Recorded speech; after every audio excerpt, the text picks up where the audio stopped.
Hello friends, नमस्कार। मैं राजीव मिश्रा आप सभी लोगों का स्वागत करता हूं हमारे इस नए वीडियो में, जहां हम आपको जानकारी देने वाले हैं अफ्रीका महाद्वीप के बारे में।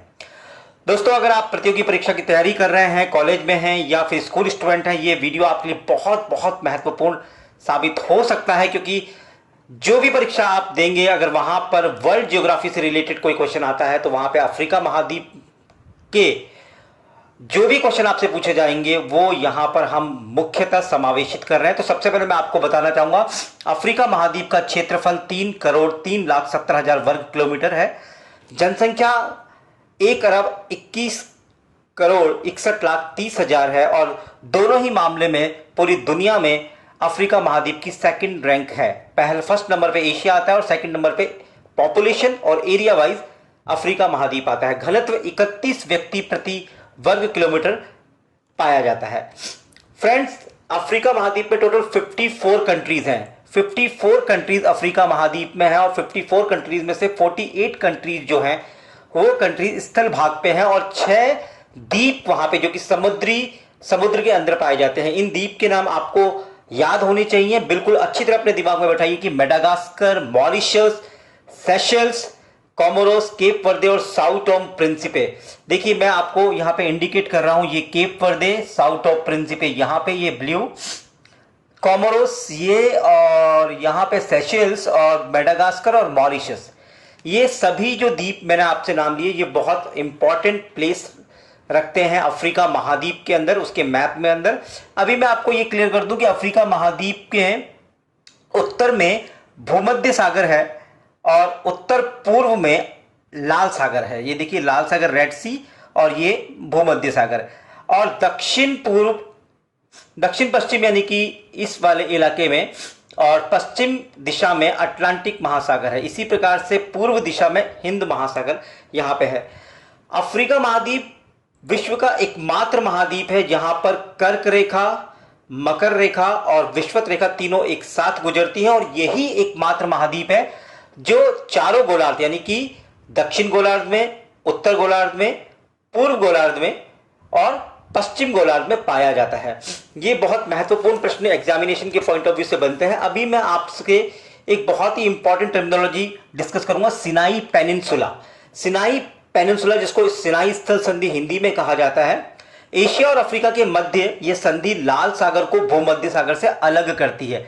लाल सागर को भूमध्य सागर से अलग करती है और इसी थल संधि के कारण यहां पर स्वेज नहर की आवश्यकता पड़ी। तो स्वेज नहर 1869 में बनाई गई और स्वेज नहर 169 किलोमीटर लंबी, ये देखिए, इसी थल संधि को पार करने के लिए यानी कि भूमध्य सागर को लाल सागर से जोड़ने के लिए 169 किलोमीटर लंबी एक स्वेज नहर जो बनाई गई, इसको एशिया अफ्रीका की लाइफलाइन भी कहा जाता है। और आप याद रखिएगा कि स्वेज नहर के दक्षिणी छोर पे पोर्ट स्वेज और उत्तरी छोर पे पोर्ट सईद पत्तन है और ये दोनों ही पत्तन बहुत बहुत महत्वपूर्ण रोल प्ले करते हैं।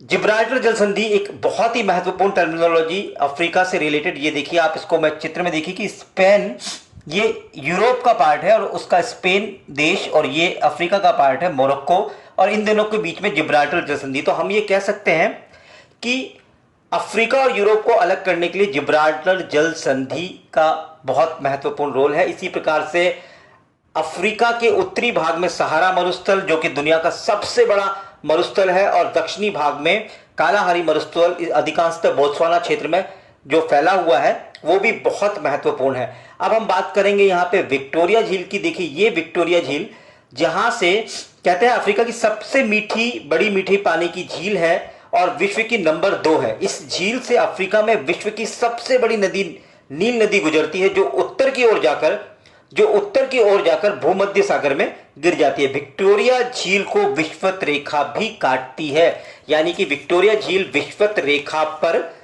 आप कह सकते हैं कि विषुवत रेखा पर यह आती है। अब एक बहुत ही important terminology, great rift valley. देखिए, ये वेस्टर्न रिफ्ट वैली और ये ईस्टर्न रिफ्ट वैली, और ये टोटल अफ्रीका में ग्रेटर रिफ्ट वैली के नाम से प्रसिद्ध ये जगह बहुत ही इंपॉर्टेंट है अफ्रीका के लिए। और यहां से अनेकों झीलों की उत्पत्ति देखी गई है, जैसे मलावी, अल्बर्ट, रुडोल्फ एवं टंगानिका। अफ्रीकन जनजाति के बारे में अगर हम बात करें तो दोस्तों आपको कुछ नाम याद करने पड़ेंगे। अफ्रीका में बुशमैन, बुशमैन जो कि कालाहारी में पाई जाती है, पिग्मी कांगो बेसिन में, बद्दू सहारा में मुख्य रूप से आदिम जातियां मिलती हैं। एक वर्ड याद कीजिएगा, ट्रांसवाल क्षेत्र जिब्रा एंड जिराफ के लिए विश्व विख्यात है। अफ्रीका के जो उष्ण मैदान है, मतलब अफ्रीका के जो उष्ण मैदान है उनको सवाना कहा जाता है, और सवाना घास के मैदान कहा जाता है, और शीतोष्ण घास के मैदान को वेल्ड कहा जाता है। ये भी बहुत ही ज्यादा परीक्षा में पूछे जाने प्रश्नों में से एक है। अब मैं आपको अफ्रीका की नदियों के बारे में कुछ जानकारियां देता हूं। यहां पे एक मानचित्र आपके सामने है, जहां पे देखिए आप, ये नील नदी, पहले ये व्हाइट नील है, यहां से ब्लू नील निकल रही है। इथोपिया के पठार से ब्लू नील निकली है, और ये विक्टोरिया झील से व्हाइट नील निकली है। दोनों मिलकर नील नदी बनाते हैं, और ये मिस्र के रास्ते से भूमध्य सागर में गिर जाते हैं। यहां पर ये स्वेज नहर है। इसके अलावा आपको जो ध्यान रखना है कि विश्व की सबसे लंबी नदी नील नदी की जो लंबाई है वो 6695 किलोमीटर है। और इसके अलावा जो नदी है वो जाम्बेजी नदी है, जो कि Angola, Zambia, Zimbabwe, Mozambique, Botswana क्षेत्र में बहती है। नाइजर नदी जो कि गिनी, माली, नाइजर, बेनिन और नाइजीरिया में बहती है, इसको पाम आयल रिवर भी कहते हैं। और ऑरेंज नदी जो कि दक्षिणी भाग में बहती है, दक्षिणी अफ्रीका, लेसोथो, नामीबिया। एक बहुत महत्वपूर्ण पॉइंट याद कीजिएगा कि कांगो नदी जो है वो विषुवत रेखा को 2 बार काटती है। इसी प्रकार से लिम्पोपो नदी मकर रेखा को 2 बार काटती है। ये लिम्पोपो नदी और ये कांगो नदी विषुवत रेखा को 2 बार काटती है। आगे हम बात करते हैं, मिस्र एक बहुत महत्वपूर्ण देश है, जिसके बारे में मैं आपको बता दूं कि नील नदी के तट पर मिस्र देश की राजधानी काहिरा बसी हुई है, और स्वेज नहर का निर्माण, स्वेज नहर भी मिस्र के इजिप्ट से गुजरती है, और 7th वंडर्स में स्थान रखने वाले पिरामिड्स का भी संबंध इसी देश से है। इस्लाम धर्म यहां पर 52% नोटिस कीजिएगा, इस्लाम धर्म 52% अफ्रीका में पाया जाता है। और हिंदू मुख्यतः यहां पे मॉरिशस जो द्वीप है, ये मॉरिशस द्वीप इस तरफ है, मॉरिशस द्वीप में मुख्यतः हिंदू लोग पाए जाते हैं, और वहां पे सरकार भी हिंदू लोगों की ही बनती है। वन्य प्राणियों की अगर बात करते हैं तो वन्य प्राणी, अफ्रीका का जो हाथी है, अफ्रीकन हाथी, ये सबसे बड़े स्थल प्राणियों में से एक है।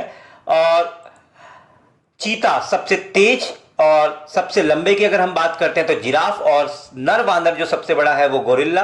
और यहां के कालाहारी मरुस्थल में जो सबसे बड़ी चिड़िया पाई जाती है उसका नाम है शुतुरमुर्ग, जिसको इंग्लिश में ऑस्ट्रिच भी कहा जाता है। वनों का देश, एक टर्मिनोलॉजी याद कीजिएगा, आपको बहुत हेल्प करेंगी कि वनों का देश जो है वो कांगो को कहा जाता है। और सबसे ज्यादा जनसंख्या अफ्रीका के नाइजीरिया में है। नाइजीरिया में अफ्रीका की सबसे ज्यादा जनसंख्या देखने को मिलती है। सबसे ज्यादा नगरीकृत जो देश है वो लीबिया है, और सबसे ज्यादा पढ़े लिखे लोग यानी कि साक्षर लोग वो जिम्बाब्वे में पाए जाते हैं। गोल्ड कोस्ट के नाम से घाना जो देश है गोल्ड कोस्ट के नाम से जाना जाता है, और वो यहाँ की अर्थव्यवस्था के लिए भी बहुत इंपॉर्टेंट रोल प्ले करता है। एक और टर्मिनोलॉजी आपको अपने माइंड में सेट करनी है, जिसका नाम है हॉर्न ऑफ अफ्रीका।